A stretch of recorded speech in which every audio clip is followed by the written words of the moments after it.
Здравствуйте, уважаемые телезрители! С вами старший помощник Канашского межрайонного прокурора Тимофеева Ираида Михайловна. С принятием федерального закона 27 декабря 2018 года о внесении изменений в Жилищный кодекс Российской Федерации в части упорядочения норм, регулирующих переустройство и перепланировку помещений в многоквартирном доме, органы местного самоуправления получили полномочия на согласование переустройства или перепланировки нежилых помещений в многоквартирном доме.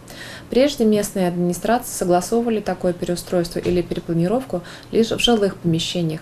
Одновременно расширен перечень документов, которые должны представить собственник помещения в многоквартирном доме или полномочное им лицо для проведения переустройства или для перепланировки этого помещения. К числу таких документов отнесен протокол общего собрания помещений в многоквартирном доме, о согласовании всех собственников помещений в многоквартирном доме на такие переустройства или перепланировку помещений в многоквартирном доме, которые предусмотрены частью 2 статьи 40 Жилищного кодекса. В случае, если переустройство или перепланировка помещений в многоквартирном доме невозможно без присоединения к данному помещению части общего имущества в многоквартирном доме. Соответствующие изменения внесены в часть 2 статьи 26 Жилищного кодекса Российской Федерации. В связи с вышеуказанными изменениями федерального законодательства прокуратуры в органы местного самоуправления в порядке статьи 9 Федерального закона о прокуратуре Российской Федерации направлена информация о приведении в соответствии административных регламентов предоставления муниципальной услуги по согласованию переустройства и перепланировки помещений в многоквартирном доме. Здравствуйте, уважаемые телезрители, с вами помощник Канашского межрайонного прокурора Чувашской Республики Константинов Андрей Викторович. Канашской межрайонной прокуратуры в ходе осуществления надзора за исполнением трудового законодательства выявлено ряд нарушений в деятельности управляющей компании. Так, установлено, что по обращению работников ООО «Управляющей компании Доверие» проведена проверка соблюдения трудового законодательства, в ходе которой установлено, что в указанной организации нарушаются сроки выплаты заработной платы, установленные частью 6 статьи 136 Трудового кодекса Российской Федерации. Кроме того, в нарушении статьи 236 Трудового кодекса Российской Федерации денежная компенсация за несвоевременную выплату заработной платы не начислялась и не выплачивалась. Вопреки требованию федерального закона от 29 декабря 2006 года номер 255 ФЗ об обязательном социальном страховании на случай временной нетрудоспособности и в случае с материнством, пособие по временной нетрудоспособности работнику было рассчитано исходя из непрерывного трудового стажа, а не общего страхового стажа и не за весь период временной нетрудоспособности. При проведении расчетов по выплате заработной платы, вопреки требованиям статьи 136 Трудового кодекса Российской Федерации, организация не производила работникам выдачу расчетных листов.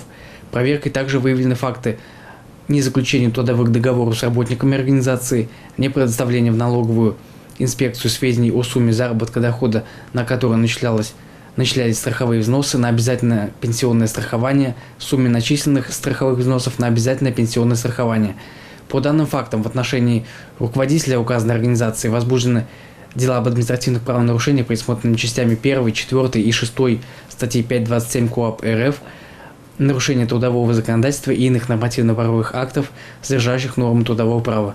Постановлением Государственной жилищной инспекции Чувашской Республики виновное должностное лицо было привлечено к административной ответственности в виде штрафа на общую сумму 23 тысячи рублей. В отношении главного бухгалтера организации возбуждено дело об административном правонарушении, предусмотренном статьей 15.5 КоАП РФ, а именно нарушение сроков представления расчетов по страховым взносам.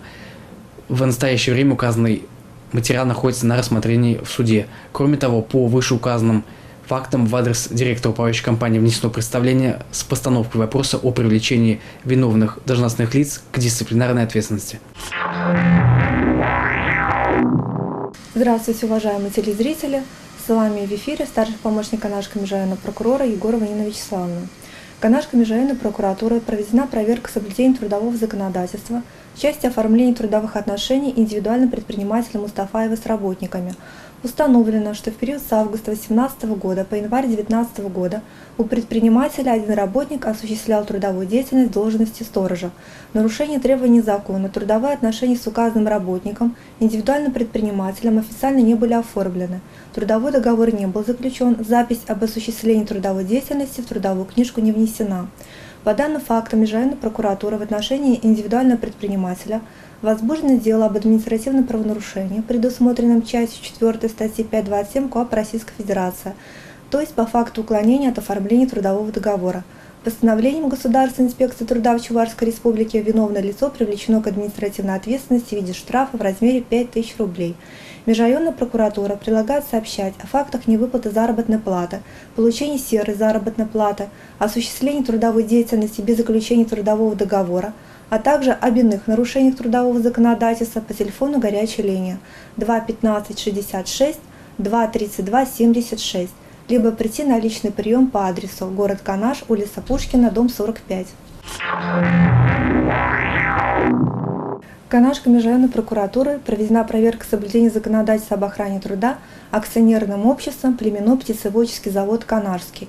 Проверка выявлены факты неознакомления работников с картами специальной оценки условий труда на рабочем месте, непроведения водного инструктажа, нарушение статьи 212 Трудового кодекса Российской Федерации, работникам не в полном объеме предоставляли средства индивидуальной защиты, нарушалась периодичность их выдачи.